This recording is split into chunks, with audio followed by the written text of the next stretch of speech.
ये इतना छोटा मुद्दा नहीं है। सबसे पहली बात, आप ऐसे मान करके चलिए कि एक एसएससी सीजीएल में कम से कम 30 से 35 लाख फॉर्म भरा जाता है, सीएचएसएल में 20 लाख से ऊपर फॉर्म भरा जाता है, सीपीओ में 10 लाख से ऊपर फॉर्म भरा जाता है, एमटीएस में फॉर्म भरा जाता है, जीडी में फॉर्म भरा जाता है। जो एसएससी एक कमीशन है, अगर उसके हम सारे के सारे मिला दे तो कम से कम उसके पास 1 करोड़ से ज्यादा अभ्यर्थी हैं जो उसकी तैयारी कर रहे हैं। मानते कि नहीं मानते? और अगर 1 करोड़ अभ्यर्थी जहां पर तैयारी कर रहे हैं तो वहां पर हमारे 10 या 20 लोगों के प्रयास से बहुत ज्यादा चीजें नहीं बदलने वाली है। ये प्रयास एक बहुत बड़ा होना बहुत जरूरी है और मुद्दे का क्लियर होने के साथ बहुत जरूरी है।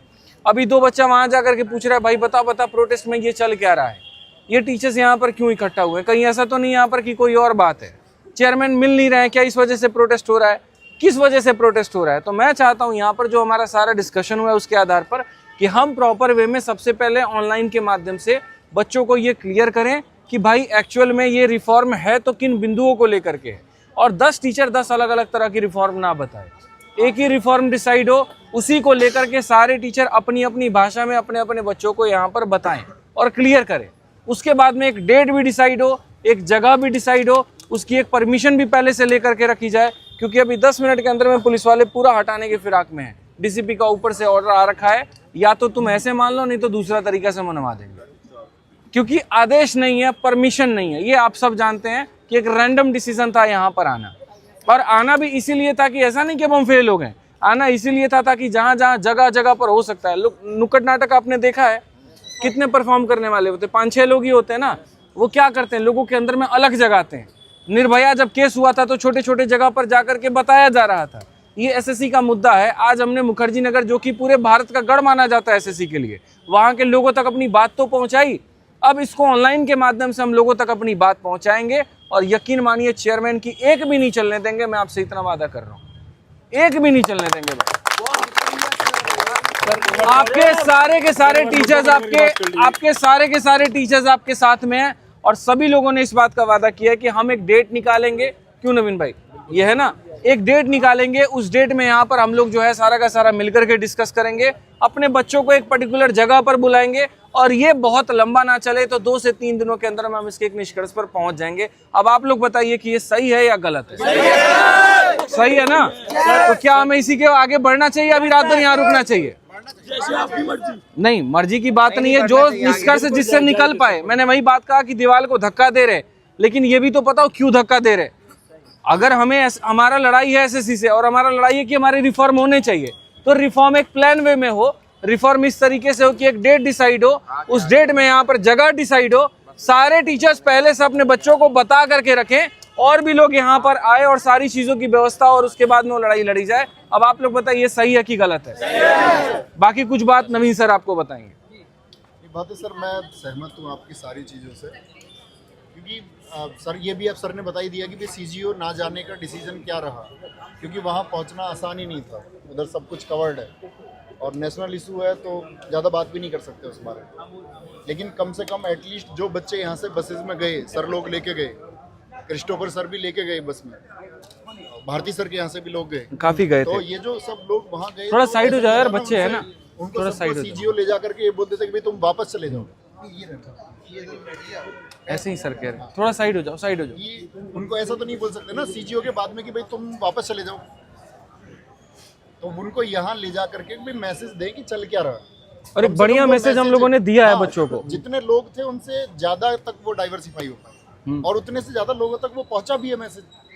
तो इतने उस मैसेज को आप लोग भी आगे पहुंचाओ। आप सब लोग जानते हो, कि नहीं जानते हो तो कम से कम जानो कि भाई जो चीज़ें अगर तुम्हारे साथ नहीं भी घटित हुई हैं तो कल हो सकती हैं बिल्कुल वही चीज़ें, तो तुम जान लो उनके पास क्या है। और छात्र का तो अपना कुछ ऐसा थोड़ी है, बैच थोड़ी होता है यार कि 2023 के तो ही साथ देंगे, 24 के 25 के इसी के सब बराबर हो ना। वो चीज़ें तुम्हारे साथ भी कल होंगी, और कल ना हो तुम्हारे साथ भी ये सब हो जाओ। तो एक ऑर्गेनाइज तरीके से आपको बता देंगे कि भाई डेट रहेगी ये, इस डेट को और इस टाइम को मैं पहले से भी किसी मत में था, और अभी से भी जैसा सर ने कहा है बिल्कुल इस तरह से चीज़ें करेंगे। बाकी सब सर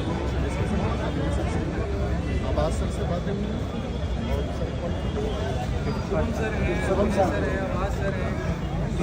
सब लोगों ने यही सब लोगों ने आपस में डिसाइड किया है।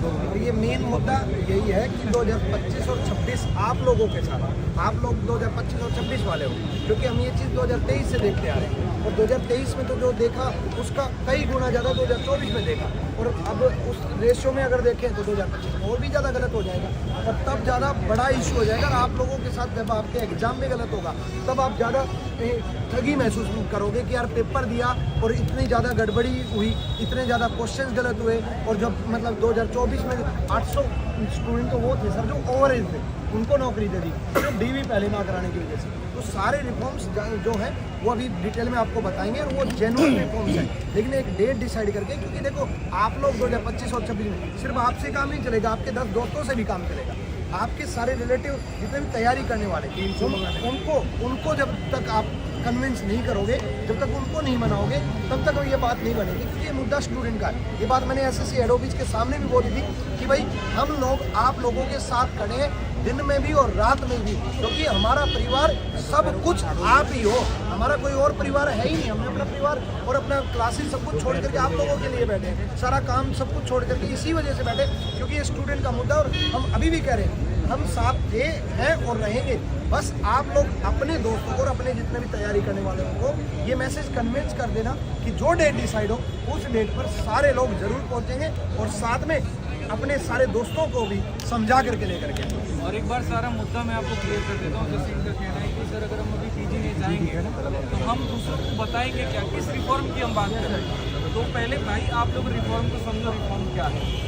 सबसे पहले जो प्रोसेस था एसएससी में सिलेक्शन का, जैसे अगर हम सीजीएल की बात करें तो प्री और मेंस हो जाता था, उसके बाद में आपका डिस्क्रिप्टिव था, तो डिस्क्रिप्टिव के बाद में डॉक्यूमेंट वेरिफिकेशन होता था। जिनके डॉक्यूमेंट सही माने जाते थे उसके बाद में उन्हीं को आगे भेजा जाता था और मेरिट लिस्ट में बन करके उनका सिलेक्शन होता था। अब कहानी उल्टी हो गई है। जैसे मानो ये सारे लोगों ने पेपर दिया, सारे कट ऑफ क्लियर कर गए, सबका सिलेक्शन हो गया भाई। अब जब डॉक्यूमेंट मंगाया जा रहा है पता चल रहा है इनका डॉक्यूमेंट है ही नहीं, इनका पूरा है ही नहीं। इन्होंने अभी ग्रेजुएशन में और इन्होंने फॉर्म भर दिया था मजे मजे में, अब ये 3 सीटें निकल गई। तो ऐसा नहीं है कि एसएससी में कोई वेटिंग लिस्ट की प्रावधान है कि वापस से ला करके 3 लोगों को उसके जगह पे बिठा देती है। क्यों नहीं बिठा सकती? कारण है ये भाई एमईए के पोस्ट पे सेलेक्ट हुए थे, ये प्रिवेंटिव पर हुए थे और ये मानो यहाँ जीएसटी पर हुए थे और सबके नंबर अलग अलग थे। अब 3 लोगों को वापस से एंट्री करने का मतलब नीचे वालों को कहाँ पर ऊपर शिफ्ट करना, मतलब फिर से पूरी की पूरी लिस्ट निकालना। तो ये काम एसएससी नहीं कर सकती है। तो ये तो जरूर कर सकती है कि डॉक्यूमेंट वेरिफिकेशन क्या करा दे, पहले करा दे। इससे क्या होगा कि जो सही उम्मीदवार होंगे उन्हीं का चयन हो पाएगा और जितनी भी सीटें होंगी वो पक्के वही लोगों के होंगे जो सिलेक्शन लेना चाहते हैं। तो पहला तो हमारा ये डिमांड है। दूसरा डिमांड यहाँ पर यह है कि जैसे मान लो कि जितने भी सेंटर्स पर वो टाइपिंग करवा रहे हैं, पहले उन सेंटर्स की क्वालिटी चेकिंग कर लें, कीबोर्ड की चेकिंग कर ले। हाल फिलहाल एक लड़की के साथ में ये इशू हुआ कि वो टाइप कर रही थी और बैक स्पेस दबा का दबा रह गया, अब पूरा का पूरा रो ही उड़ गया उसका। तो मतलब आप ये समझो चारों सब्जेक्ट पर उस लड़की ने कितनी मेहनत की होगी, कितनी किताबें पढ़ी होगी उसने, सब पढ़ करके बहुत शानदार नंबर ला करके और लास्ट में कंप्यूटर में वो फेल हो जा रही है, नौकरी नहीं मिल पा रहा है। तो ये पूरा क्वालिटी इंश्योरेंस किया जाए। तीसरा, जैसे यहाँ पर पेपर के बीच में रफ शीट ला करके देते हैं, कमीशन कॉपी ला करके देते हैं, बच्चा उसे काफ़ी ज़्यादा परेशान होता है। 100 लोगों के बीच में एक इन्विजिलेटर है जो यहाँ पर बांट रहा है, पेपर रफ शीट बांट रहा है। मतलब ऐसे लग रहा है कुत्तों बिल्लियों की तरह जा करके छीन रहे हैं अपने लिए रफ शीट। भाई जल्दी दो, मेरा टाइमर भाग रहा है। वो चीज़ नहीं होनी चाहिए। एक क्वालिटी तरीके से चीज़ें रहे तो ज़्यादा बेहतर है। चौथा, उसके बाद में जो हमारा डिमांड है वो ये है कि भाई टीसीएस ही हमारा पेपर कंडक्ट करवाए, कोई और हमारा पेपर कंडक्ट नहीं करवाए, हमें नहीं चाहिए कोई दूसरा। और लास्ट हमारा जो डिमांड है वो हमारा सबसे मेजर डिमांड हो मैं बता रहा हूँ, वो ये है कि ये नॉर्मलाइजेशन वाला ड्रामा बंद हो और इसके लिए मेंस को उनको सिंगल शिफ्ट में करवाना पड़ेगा। क्योंकि प्रीलिम्स जो है हमारा यहाँ पर वो क्वालिफाइंग इन नेचर है, तो मेरिट तो बन नहीं रही है। मेरिट जो बन रही है वो मेंस पर बन रही है, और मेंस पर अगर मेरिट बन रही है तो मेंस अगर एक शिफ्ट में होगा तो ये जो इस बार ड्रामा हुआ है यहाँ पर 18-20 वाला वो नहीं रहेगा, और नहीं रहेगा तो इससे फायदा होगा। हालांकि इसके अलग भी अलावा और भी मुद्दे हैं। अब इसके अलावा जैसे जेएसओ का मुद्दा है, भाई बाकी चीज़ों में वेटिंग लिस्ट नहीं लाया जा सकता लेकिन जेएसओ में वेटिंग लिस्ट लाया जा सकता है, बट उसके भी थोड़े से अलग प्रॉब्लम्स है, फिर वो नीचे वाले ऊपर शिफ्ट हो जाएंगे। अब जेएसओ में क्या हो गया, सिलेक्शन वही बात है, सबके हो गए हैं, सारा का सारा सिलेक्शन हो रखा है, लेकिन 2 लोगों ने ऐसे किया, फॉर्म में शुरू में पूछा गया था कि क्या आप यहाँ पर एलिजिबल हैं जेएसओ के लिए, उन्होंने टिक कर दिया, अब वो एलिजिबल ही नहीं है, तो वो सीट भी खत्म हो गई वहाँ। तो ऐसे कई सारे मुद्दे हैं, बट मेजर मैंने आपको 5 बता दिए, और ऐसा नहीं इसके अलावा कोई और मुद्दा नहीं हो सकता। और भी छोटे छोटे मुद्दे हैं जिसको लेकर के हम डिस्कस कर सकते हैं, जैसे कि वेटिंग लिस्ट है। अब वेटिंग लिस्ट अपने आप में इतना बड़ा मुद्दा है यार। मैं अभी इंटरव्यू ले रहा था सीजल वाले बच्चों का, ठीक है, मैं नाम डिस्क्लोज नहीं करूंगा, बट एक बच्चा नहीं, कम से कम 10 बच्चे मुझे ऐसे मिले, MTS में भी सिलेक्टेड, फिर CHSL में भी सिलेक्टेड और फिर सीजीएल में भी सिलेक्टेड। SSC मोटिवेट होती है तो साला बुलेट ट्रेन बन जाती है, नहीं होती है तो बैलगाड़ी बन जाती है। एक बार में पेपर कराएगी तो सारे कराएगी। अब जब कराएगी तो भाई तुम्हारे सामने अगर 3 फॉर्म आए और जहां फॉर्म की कीमत 100 रुपए, तुम फॉर्म क्यों नहीं भरोगे ये बताओ?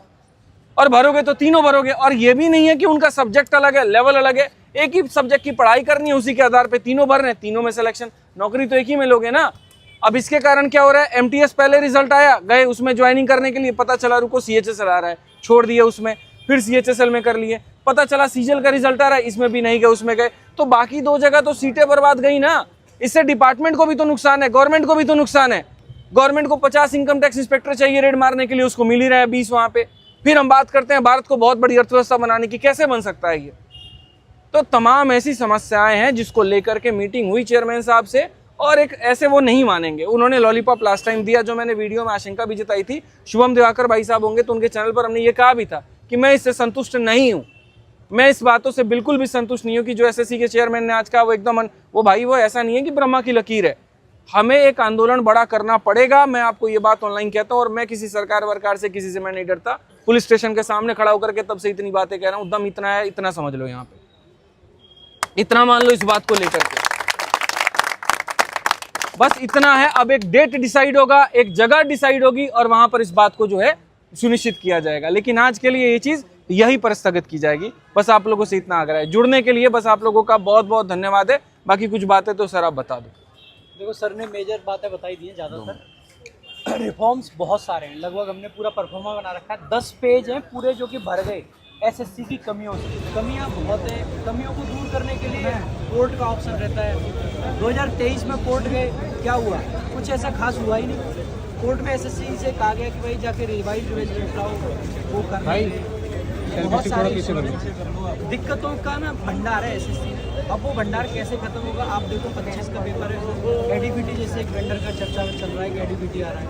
ADPT का अगर पुराना रिकॉर्ड उठाओगे, मध्य प्रदेश में 2 पेपर कराए, दोनों के दोनों कैंसिल किए। व्यापम कराया, वो करा। दिक्कतें बहुत हैं। रिफॉर्म्स की जो एक डिटेल्ड वीडियो है, क्या क्या रिफॉर्म्स है, कैसे कैसे, वो मैं डिजिटल बोर्ड लगा के, क्योंकि मैंने खुद वो पूरी लिस्ट तैयार करी है, मैंने शुभम भाई ने मिलके, तो बहुत अच्छे से एक एक चीज़ तैयार करी है, तो उसको पूरा आपके सामने मैं समझा दूंगा। तो एक पूरी डिटेल्ड वीडियो आ जाएगी। बाकी आज आप लोग जुड़े, अच्छा लगा, ठीक है।